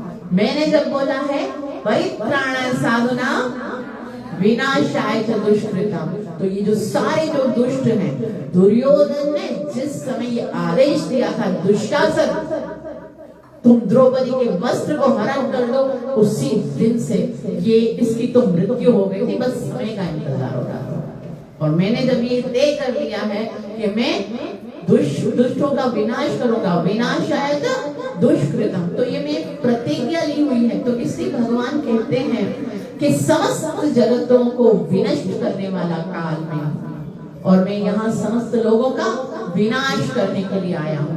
भगवान के अर्जुन कहेंगे, लेकिन आपने ये भी तो बोला है कि परित्राणाय साधूनां, अगर तुम सारे जगत को विनाश करोगे तो फिर भगवान कहते नहीं अर्जुन, तुम्हारे यानी पांडवों के सिवा दोनों पक्षों के सारे योद्धा मारे जाएंगे। भगवान कहते जो मेरी शरण में आएगा, न मे भक्तः प्रणश्यति, मेरे भक्तों का कभी विनाश नहीं होगा। पांडवों के अलावा मतलब मेरे भक्तों के अलावा मैं सबका विनाश करूंगा। तो फिर अर्जुन बोलेंगे, कृष्ण अगर तुम वैसे ही विनाश करने के लिए आए हो और तुमने कहा भी है कि मैं सबका विनाश करता हूँ, फिर मुझसे युद्ध क्यों करा रहे हो? खुद ही तुम नष्ट कर ही लो। जब मुझे दिख भी रहा है कि सब आ रहे हैं, तुम्हारे माउथ में जा रहे हैं, सब चूरन बन रहे हैं, तो तुम खुद ही इनको खा जाओ, मार डालो उनको कैसे भी करके अपनी अग्नि से, मुझसे क्यों करवा रहे हो? तो फिर भगवान कहेंगे, अर्जुन मैं तुमसे इसलिए करवा रहा हूँ क्योंकि मैं तुम्हें यश देना चाहता हूँ। मैं इस कार्य का यश जो है वो तुम्हें देना चाह रहा हूँ, इसलिए करवा रहा हूँ। इसलिए तुम्हें क्या करना है? तस्मादमुत्तिष्ठ यशो लभस्व जित्वा शत्रुन् भुङ्क्ष्व राज्यं समृद्धम् मय्यैवैते निहता पूर्वमेव निमित्तमात्रं भव सव्यसाचित्। कि मैंने तुमको ये योग्यता प्रदान की कि मैंने तुम्हें सव्यसाची बनाया। अरे सव्यसाची कितना अच्छा नाम है ना अर्जुन का। इसका मतलब पता है किसी को? देखो अर्जुन है धनुषधारी, है ना, सर्वश्रेष्ठ धनुषधारी। कितना भी धनुषधारी सर्वश्रेष्ठ हो या कैसा भी हो, उसके अंदर क्या होता है, वो एक हाथ से बाण पकड़ता है, दूसरे हाथ से बाण होता है और धनुष पकड़ता है दूसरा, तो या तो राइट हैंड से करता है या फिर लेफ्ट हैंड से करता है। कोई लेफ्टी होता है, कोई राइट होता है। लेकिन सव्यसाची अर्जुन का नाम क्यों पड़ा है कि अर्जुन जो है वो दोनों हाथों से बाण भी पकड़ सकता है, दोनों हाथों से धनुष भी पकड़ सकता है। उसके अंदर एक यहाँ से पकड़ के यहाँ से पकड़ के कुछ भी करके, तो बोला तुमको मैंने इतनी योग्यता दी है, तुम एक साथ में दो कर सकते हो। एक साथ में कैसे, एक धनुष पकड़ोगे, उधर से भी मारोगे, ऐसे करके मारोगे, तो तुमको तो खाली मुझे बनना क्या है, निमित्त मात्र बनना है। बाकी और निमित्त मात्र बन के क्या होगा, जित्वा शत्रुन भुंक्ष्व राज्यम समृद्धम, तुम राज्य जीत जाओगे, तुम जीत जाओगे और राज्य को भोगोगे।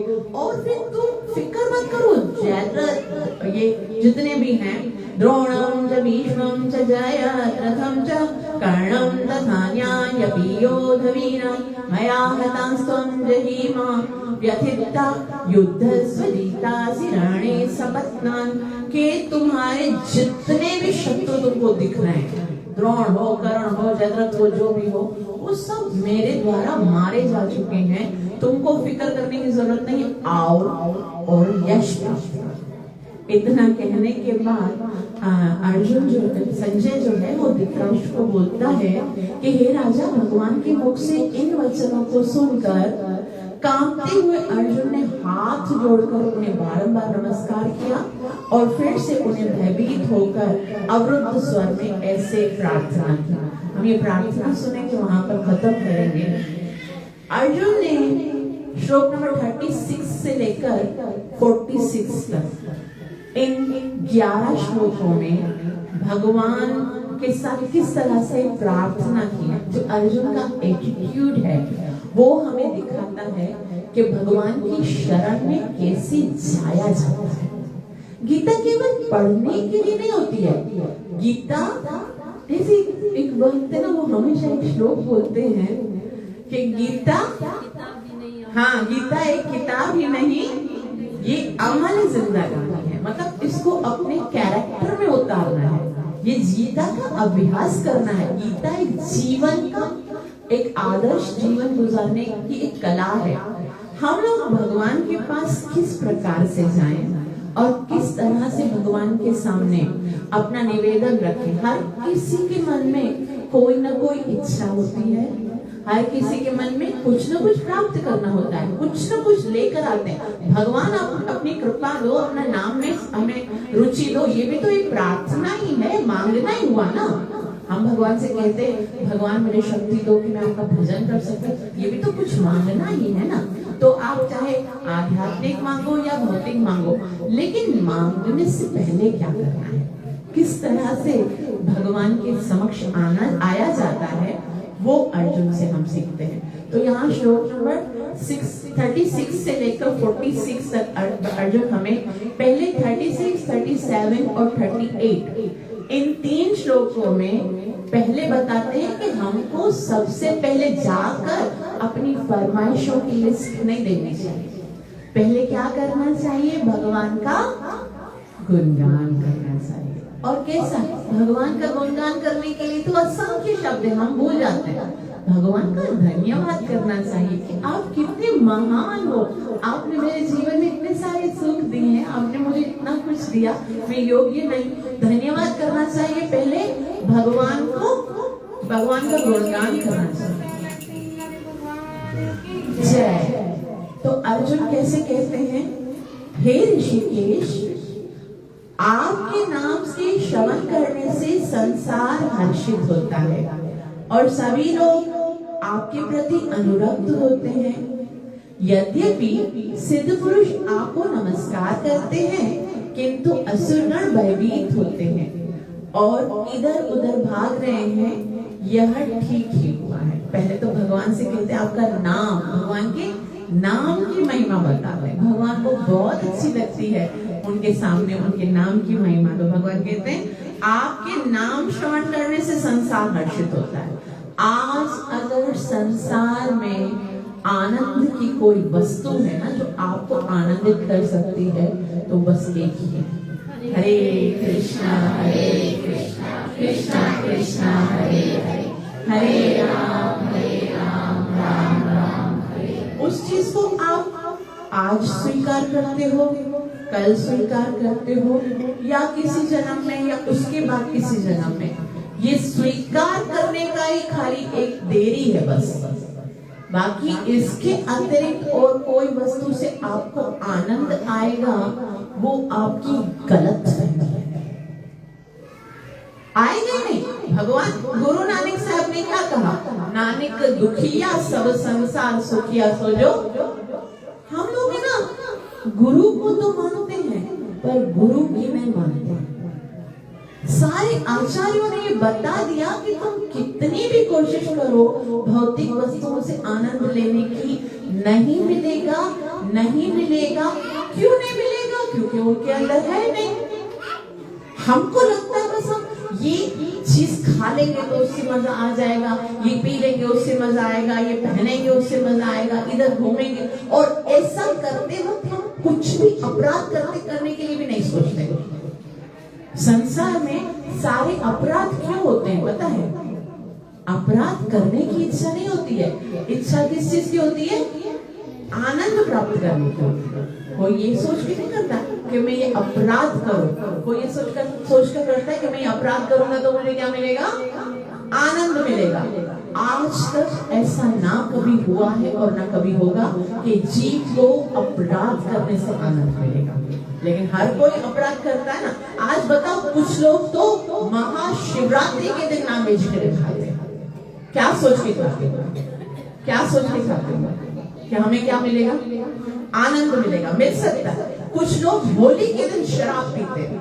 वो भगवान, जहाँ पर भगवान भक्त की रक्षा करके दिखाते हैं कि वे राक्षस का नाश करूंगा, असुरों का नाश करूंगा, भक्तों के ऊपर कृपा करूंगा, वो भगवान के सामने पी के दिखाते, खा के दिखाते कि अब देखो हम राक्षसों जैसा काम कर रहे हैं तो मार के दिखाओ। छोड़ेंगे क्या?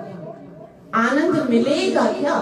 संसार में आनंद किसी वस्तु में नहीं है, मिल ही नहीं सकता है हमको। हम ये हमारी गलत फहमी है। तो भगवान को अर्जुन कहते हैं कि आपके नाम में वो शक्ति है जो जीव को आनंदित कर सकता है। इसलिए हमको अगर आनंदित होना है, और इच्छाएं भी खत्म हो जाएंगी, भौतिक इच्छाएं वो सब धीरे धीरे खत्म हो जाएंगी।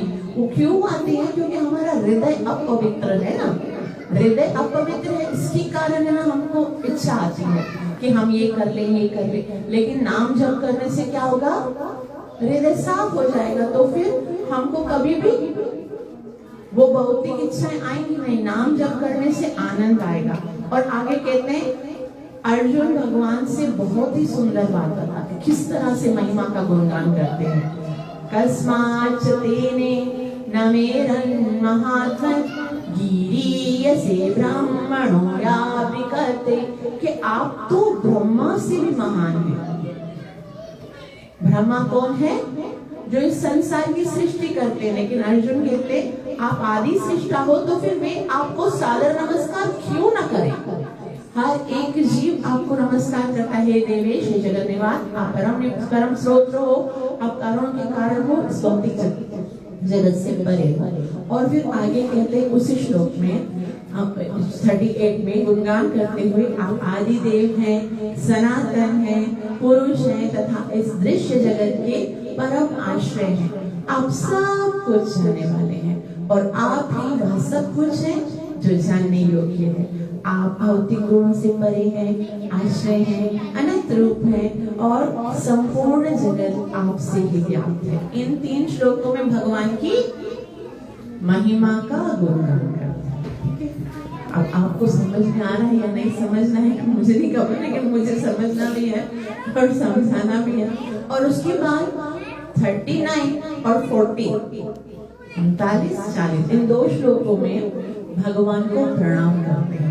अभी भगवान कौन से हैं? उनके सामने विश्व रूप है तो उन्हीं की तरह से प्रणाम करते हैं। वो कहते हैं कि आप अग्नि हैं, जल है तथा चंद्रमा है, आप आदि जीव ब्रह्मा है, आप प्रपितामह है, अतः आपको 1000 बार नमस्कार और पुनः पुनः नमस्कार। ये खाली मुख से नहीं बोल रहा है, अर्जुन कभी उस तरफ प्रणाम कर रहा है, कभी उस तरफ, क्योंकि हर जगह भगवान दिख रहा है। कभी वहां दंडवत जा रहा है, कहीं वहां दंडवत, 1000 बार नमस्कार, बार बार गिर रहा है। अभी यहाँ प्रणाम करो, मैं वहां प्रणाम करूं, वहां प्रणाम करूं, और पुनः पुनः नमस्कार। तो उसको समझ में नहीं आ रहा कि भगवान, क्योंकि ना आदि ना अनंत ना अनंत कुछ था ही नहीं, तो अर्जुन कैसे कर रहे हैं? अर्जुन बोल रहे हैं कि आगे पीछे तो कुछ है ही नहीं, फिर भी बोल देते हैं। चलो मैं बोल के करता हूँ। कैसे? नमः परस्तादथ भ्रष्टतस्ते नमोस्तुते सर्वत एव सर्व अनंत वीर्यामितवक्त्रमत्तम सर्वसमाप्नोषि ततोऽसि सर्वम्। आपको आगे पीछे तथा चारों ओर से नमस्कार है। मुझे दिख तो नहीं रहा आगे पीछे कुछ भी, ये सारा आप ही हो, लेकिन फिर भी नमस्कार है। हे असीम शक्ति, आप अनंत पराक्रम के स्वामी हैं, आप सर्वव्यापी हैं, अतः आप सब कुछ हैं।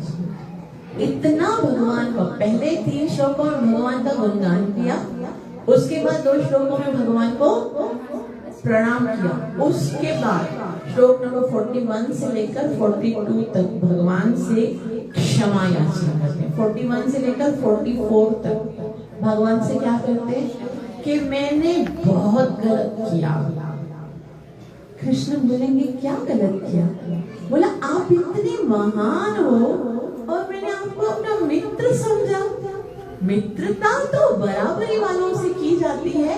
आप इतने महान हो, सारे देवी देवता आपके शरणों में हैं, सारे सिद्ध, सारे जितने भी बड़े बड़े ब्रह्मा और सबसे बड़े हो, और मैं कितना दुष्ट हूँ कि मैंने आपको क्या बोला है? अपना मित्र बोला है। सखेति मत्वा प्रसवं यदुक्तम्, हे कृष्ण हे यादव हे सखेति अजानता महिमानं तवेदं मया प्रसादात् प्रणयेन वापि। सखेति मत्वा, आपको अपना सखा समझ लिया मैंने। ये कितनी बड़ी भूल कर दी मैंने। और आप तो इतने महान हो, और महान होते तो उनको कैसे बुलाना होता है? उनको कितना सम्मान से बुलाना होता है, उनको कितना आदर से बुलाना होता है। लेकिन आप इतने महान हो, मैंने तो इस तरह से बोला, हे कृष्ण, कभी बोला हे सखा, कभी किस तरह से, कभी। और मैंने ये कैसे, किसके लिए किया ये सब? या तो मैंने ये सब प्रेम वश किया, या फिर मूर्खता वश किया। मगर मेरी गलती, मतलब मैं जानबूझ के गलती नहीं किया। मैं तुमसे इतना प्यार करता था। प्रेम के अंदर ये व्यवहार तो होता नहीं है ना? जैसे आम साधारण में प्रेम हम करते तो नाम पुकार के बोल देते हैं ना। कोई बहुत महान होता है, उसको हम आदर नहीं ऐसे करके श्रीमान जी ऐसे करके बोलते हैं। लेकिन जैसे प्रेम करते उसको तो बहुत फौरन से बुला लेते हैं। तो भगवान कहते हैं, अच्छा तो तुमने कब किया? तो बोला कौन सा समय था जब नहीं किया तुम्हारे साथ ये दृश्य का? विहार शय्यासन भोजनेषु। कभी तो हम आपस में कहीं घूमने जाते थे, तब भी तो मैं इसी तरह से बोलता था। कभी तो अकेले में, और कभी तो कितने सारे लोगों के सामने तुम्हारे मजाक उड़ा देता था। हाँ, तुमको बोलता था कि हाँ तुम तो यहाँ पर बड़ी बड़ी बातें करते हो, गोकुल में तो मक्खन चोरी करते हुए घूमते थे। तो इस तरह से कभी कभी तुम्हारा मजाक उड़ाता था। और कभी अकेले में, कभी बहुत सारे लोगों के साथ, कभी सोते हुए, कभी भोजन खाते हुए, ना जाने कितनी दफा मैंने दुष्टता की है। तो कृष्ण बोलेगा हाँ अब की तो है, तो क्या करूं? फिर अर्जुन कहते हैं कि अब मुझे तो माफ कर दो, मैंने जो किया है वो मुझसे गलती से हो गया है। इसलिए बहुत ही सुंदर रीति से वो क्षमा मांगते हैं, क्योंकि कृष्ण हमारे हैं। हमारे क्या है? भगवान ने कहा मैं तुम्हारा पिता हूँ, मैं तुम्हारा मित्र हूँ, मैं तुम्हारा बंधु हूँ, मैं ही सब कुछ हूँ। तो बोला अगर तुम सब कुछ हो तो फिर क्या करो? तस्मात् प्रणम्यं परिणायकायं प्रसादये त्वामहमीश वीर्यं पितेव पुत्रस्य सखेव सख्युः प्रियः प्रियायार्हसि देव सोढुम्। इतना अच्छा लगता है मुझे ये वाला श्लोक। इसमें अर्जुन भगवान से कहते हैं आप प्रत्येक जीव के द्वारा पूजनीय हो, तस्मात् प्रणम्य प्रणियाधाय काय। सबका ये कर्तव्य है कि आपकी पूजा करें, अतः मैं गिरकर सादर प्रणाम करता हूँ, क्योंकि सबके पूजनीय हो तो डेफिनेटली मेरे भी पूजनीय हो, और आपकी कृपा की याचना कर रहा हूँ। और मैंने जो कुछ किया उसके लिए मुझे कैसे माफ कर। वो कहते पितेव पुत्रस्य, पुत्र अक्सर डिठाई करते हैं। छोटे बच्चे होते हैं, वो पिताजी के कंधे पर चढ़ जाते हैं, कभी उसको घूंसा मारते हैं, कभी किस तरह से युद्ध करते, चलो हम आपके साथ, तो इस तरह से। लेकिन पिता जो है वो अपने पुत्र की इस बात से कभी भी नाराज तो नहीं होते कि भाई ये देखो मैं इसका पिता हूँ, वो मेरे साथ इस तरह से कर रहा है, ऐसा तो नहीं बोलता। ऐसे युद्ध करोगे, चलो मैं तुम्हारे साथ युद्ध करता हूँ, देखते कौन जीते। तो किस तरह से पिता अपने पुत्र के साथ प्रेम के साथ व्यवहार करता है, और यह प्रिय अपनी प्रिया का अपराध सहन कर लेता है। तो जो प्रीतम होते हैं वो प्रिया उनको किसी तरह से कुछ बोलती है तो वो सहन कर लेते हैं। और ये ऐसे संबंध हैं जो कि सदैव चलते हैं, जिसे हम प्रेम करते हैं भौतिक जगत में, तो वो किस तरह से सहन करते। तो इसी प्रकार क्या करो, आप भी मेरी त्रुटियों को सहन करो, आप माफ कर दो, मुझसे गलती हो गई, मैं तुमसे बहुत प्यार करता हूँ ना, तो मैं गलती में ये सब कर गया हूँ। और फिर भगवान ने कहा चलो ठीक है माफ कर दिया, कोई बात नहीं, जाने दो, अब क्या चाहिए। तो भगवान के अर्जुन कहते हैं 2 श्लोकों में अब निवेदन कर रहे हैं। देखो पहले क्या किया, पहले शुरू में क्या किया, 3 श्लोकों में गुणगान किया, उसके बाद क्या किया, भगवान को 2 श्लोकों में नमस्कार किया, उसके बाद 2 श्लोकों में क्या किया, मुझे क्षमा कर। ये सारी चीजें हमें भी करनी चाहिए। कितने अपराध करते हैं, है ना, कितने अपराध हैं जो हम रोज करते हैं। पहले तो भगवान की महिमा का गुणगान करना चाहिए कि भगवान आप कितने महान हो, ब्रह्मा से भी महान हो, आपका नाम कितना अच्छा है, सबको आनंदित करता है। फिर भगवान की महिमा का गुणगान करने के बाद क्या करना है, भगवान को प्रणाम करना है। तुम्हारे प्रणाम करता हूँ मैं, और क्या कर सकता हूँ आपके लिए, मेरे पास तो कोई योग्यता नहीं, मैं प्रणाम करता हूँ। उसके बाद क्या करते, क्षमा कर दो, मुझसे गलती हो जाती, मगर मैं क्या करूँ, मैं करना नहीं चाहता लेकिन हो जाती। लेकिन आप भी तो मेरे पिता की तरह हो, मेरे प्रिय की तरह हो, जैसे पिता माफ करता है, प्रीतम माफ करता, तो माफ कर दो। तो कृष्ण ने कहा इतना अच्छी तरीके से लेवल से आया है ना, सिस्टमेटिक तरीके से, तो बोलो क्या चाहिए। फिर कृष्ण अर्जुन पूछते हैं कि मैंने जो आपने मुझे जो रूप दिखाया मेरे अनुग्रह पर, मुझे पसंद तो लगा, मैं थोड़ा खुश तो हुआ, लेकिन क्या है, अरेष्ट पूर्वं ऋषितोऽस्मि दृष्ट्वा भयेन च प्रविथितं मनो मे तदेव मे दर्शय देवरूपं प्रसीद देवेश जगन्निवास। कि मुझे अच्छा तो लगा लेकिन मैं साथ साथ में बहुत भयभीत हो गया हूँ, इसलिए आप ऐसा करो अभी इस रूप को खत्म कर दो बस, अब ना मुझे बहुत डर लग रहा है। तो भगवान ने कहा ठीक है इसको खत्म करता हूँ, अब तुमको क्या देखना है, और कुछ देखना है, मैं तो बहुत सारे रूप है, कौन सा दिखाऊं। फिर भगवान अर्जुन कहते हैं किरीटिनं गदिनं चक्रहस्तं इच्छामि त्वं द्रष्टुमहं तथैव तेनैव रूपेण चतुर्भुजेन सहस्रबाहो भव विश्वरूप। कि मैंने सुना आपका एक दूसरा भी रूप है। कृष्ण बोले कौन सा, बोला किरीटिनं गदिनं चक्रहस्तम, उसके हाथ में गदा है, चक्र है और कमल का पुष्प है, वो वाला जो है। इच्छा में त्वां दृष्टुमहं तदेव, मुझे वो वाला रूप दिखाओ। भगवान बोले कौन सा, तेनैव रूपेण चतुर्भुजेन। वो 2 रूप वाला तो पहले आप दिखा दो, अभी तो आपने मुझे विश्व रूप दिखा, अभी मुझे कौन सा दिखाओ, चतुर्भुजेन, और वो वाला रूप देखने की मेरी इच्छा है। तो भगवान अर्जुन को कहते हैं कि ठीक है अभी तो प्रसन्न हो, शाम अर्जुन शांति, शांति करोगे तो तुम मेरा वो वाला रूप दिखोगे। फिर भगवान को अर्जुन को वो वाला रूप दिखाते और बोलते हैं कि देखो अर्जुन, ये वाला रूप आसानी से नहीं देख सकते। पहले वाले रूप के लिए ये नहीं कहा था, पहले वाले रूप के लिए खाली बोला दिव्य दृष्टि देखा, लेकिन इस रूप के लिए कहते हैं कि तुमसे पूर्व मेरे इस विश्व रूप को किसी ने देखा नहीं था, क्योंकि मैंने ना तो वेद अध्ययन से, न यज्ञ करने से, पुण्य करने से, कठिन तपस्या करने के द्वारा ये रूप नहीं देखा जा सकता संसार में। तो वो वाला विश्व रूप मैंने तुमको देखा है, पहले किसी ने नहीं देखा है।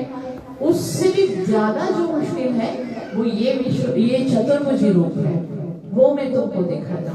और फिर चतुर्भुजी रूप दिखाने के बाद भगवान कृष्ण ने अर्जुन को द्विभुज स्वरूप दिखाया। जब भी अर्जुन ने वो रूप देखा तो रिलैक्स, अरे ये तो सबसे अच्छा है, वास्तव में मुझे इससे अच्छा और कोई रूप लगता ही नहीं है। और फिर अर्जुन क्या कहते हैं, दृष्टिर्मानुषं रूपं तव सौम्य जनार्दन इदानीमस्मि संवृत्त सचेता प्रकृति।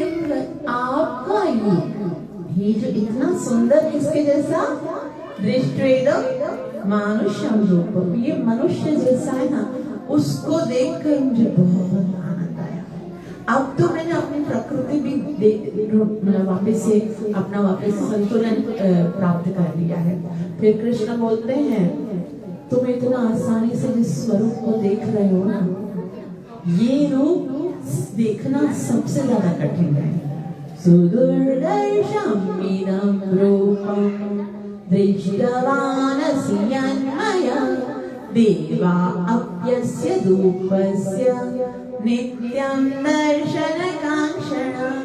कि जितने बड़े बड़े देवता हैं ना, वो भी मेरे इस स्वरूप को देखने के लिए नित्यं दर्शनकाङ्क्षणा। ये रूप तो इतना कठिन है, इसको देखना तो बहुत कठिन है, हर किसी के लिए सरल है। तो हमको लगेगा कृष्ण रूप तो सब देख रहे थे, उसके लिए तो दिव्य दृष्टि भी नहीं चाहिए थी, उसको तो दुर्योधन ने भी देखा, उसको तो सारे जितने लोग हैं वो देख रहे हैं, बल्कि विष्णु रूप को तो कोई देख ही नहीं रहा था। तो कृष्ण को देखना और कृष्ण को देखना, इसमें भी फर्क है। वो हम अगली क्लास में बताएंगे। भगवान कहते हैं, वो डिटेल्ड है। भगवान कहते हैं, ना हम वेद न तपसा न दाने न शेषया शक्य एवं वेदो द्रष्टुम दृष्टवान असि मम। ना वेदों के पढ़ने से, ना ही तपस्या करने से, ना दान देने से स्वरूप को नहीं देखा जा सकता। मेरी इस दो भुज वाले स्वरूप को देखने के लिए, उसको समझने के लिए सामर्थ्य, जीव का सामर्थ्य काम नहीं करता। भगवान को देखना हमारे सामर्थ्य पर डिपेंड नहीं करता। जितना जितना हम भगवान के निकट जाते हैं, जितना नाम लेते हैं, जितनी भक्ति करते हैं, भगवान कहते हैं भक्त्या त्वनन्यया शक्य अहमेव वेदोऽर्जुन ज्ञातुं द्रष्टुं च तत्त्वेन प्रवेष्टुं च परन्तप। कि जितना जितना कोई भक्ति करता है, भक्त्या तो अनन्या, अनन्या का मतलब होता है एक कृष्ण की भक्ति। कृष्ण को केवल वही प्राप्त कर सकता है जो केवल कृष्ण की भक्ति करता है, और उसके बाद कृष्ण को जान भी सकता है, कृष्ण को प्राप्त भी कर सकता है, कृष्ण के धाम में भी जा सकता है। ये भक्ति ही केवल हमें भगवान से मिला सकती है। तो अभी कुछ श्लोक तो है, लेकिन हम यहाँ पर कीर्तन करते हैं क्योंकि समय साथ नहीं दे रहा है। हम सबका बहुत बहुत आभार जो इतना प्रेम से श्रवण किया। कृपया मुझे आशीर्वाद अवश्य दीजिएगा कि मैं अपनी सेवा और साधना को अच्छे से करूं और गुरु और गौरांग को प्रसन्न कर सकूं। ग्रंथ श्रीमद् भगवद गीता मात की, कलि पावन अवतार चैतन्य महाप्रभु की, कलियुगाधार हरे कृष्ण महामंत्र की, गौर